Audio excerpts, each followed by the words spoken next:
disait, à Noël, je vais avoir mon tracteur. Vous êtes-vous autorisé à conduire votre tracteur avant que le projet de loi soit adopté? Non, j'avais pas le droit.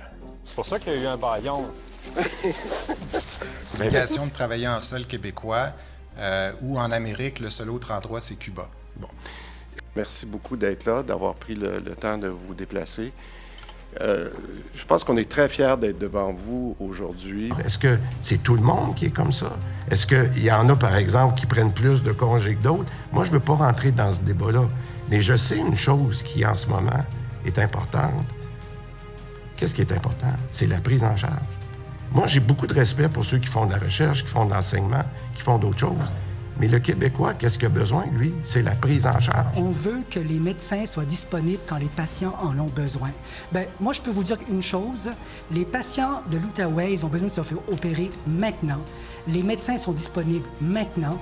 Et c'est le réseau de la santé qui est géré par M. le ministre qui ne fait pas sa partie du contrat. OK. Moi, j'exclus rien.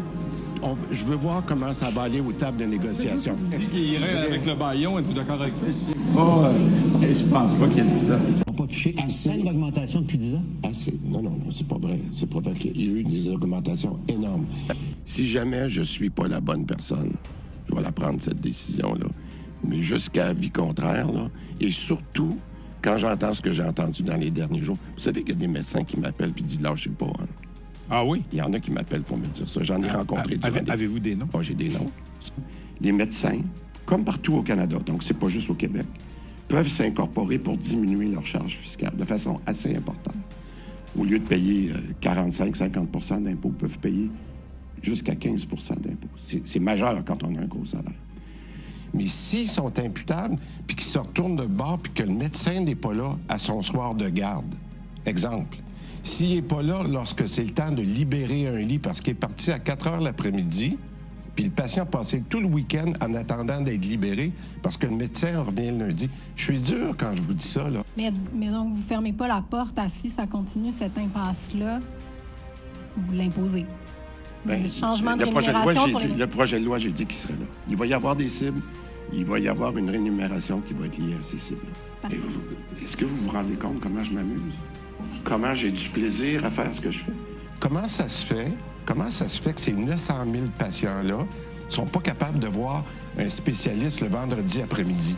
Pourquoi, quand je fais le tour des... Ils vont vous dire que c'est votre système de rendez-vous qui ne marche pas. Puis... Et voilà. C'est toujours la faute des autres. Quand ils se pointent devant les caméras puis ils disent « ça va brasser », c'est comme si votre gouvernement a une autre belle petite bataille avec les médecins pour monter dans les sondages, tu sais? Mais je pense que ce que M.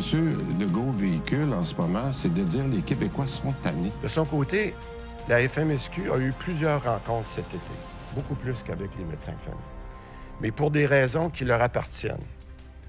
Puis je fais attention, elle n'a pas fait non plus de contre-proposition formelle et a demandé spécifiquement, ça peut paraître surprenant, mais a demandé dans les derniers jours de ne pas recevoir de nouveaux dépôts. M. Dubé, c'est un homme qui aime imposer. Il s'est vanté hier ou aujourd'hui d'avoir adopté tellement de lois. Justement, il adopte des lois, il adopte des décrets, il impose, il contraint, mais il ne convainc pas. C'est pas ça qui va régler le problème. Et puis en plus, l'imputabilité, elle est à sens unique. On ne voit jamais d'imputabilité du ministre, des fonctionnaires et tout. Non, c'est toujours les médecins. Les médecins. Les autres, c'est des soignants. Ils ont fait le choix, dans leur vie, ils ont fait un engagement de vie, de soigner. On pense qu'il faut s'entendre. Hein. Il y a des éléments là-dedans. Je pense qu'on est tous d'accord qu'on veut améliorer l'accès à la médecine spécialisée. On est prêt à travailler plus. Ce qui est au cœur de cette négociation, c'est qu'on veut des outils pour travailler. On veut un engagement du gouvernement. C'est bien beau donner des cibles aux médecins qui sont décidées de façon unilatérale par le ministère. Ce qu'on dit, c'est qu'il faut avoir les moyens pour le faire. Puis la meilleure chose que je vais vous dire, c'est que, regardez, là, le plan de rattrapage en chirurgie, ça fait 2 ans qu'il est supposé d'être en efficacité. C'est une flop monumentale. Donc, moi, je suis à Victoriaville. Les chirurgiens, on veut opérer. C'est pas possible. Il n'y a pas de salle, il n'y a pas de personnel. Donc, comment est-ce que vous voulez nous mettre des cibles si, de toute façon, on n'a pas les outils pour le faire? Au lieu de passer des réformes, puis des projets de loi, puis des décrets, investissez donc dans les outils qui vont nous permettre de donner des soins, puis je vous garantis qu'on va en donner plus de soins, parce que c'est ça qu'on veut, donner des soins à la population.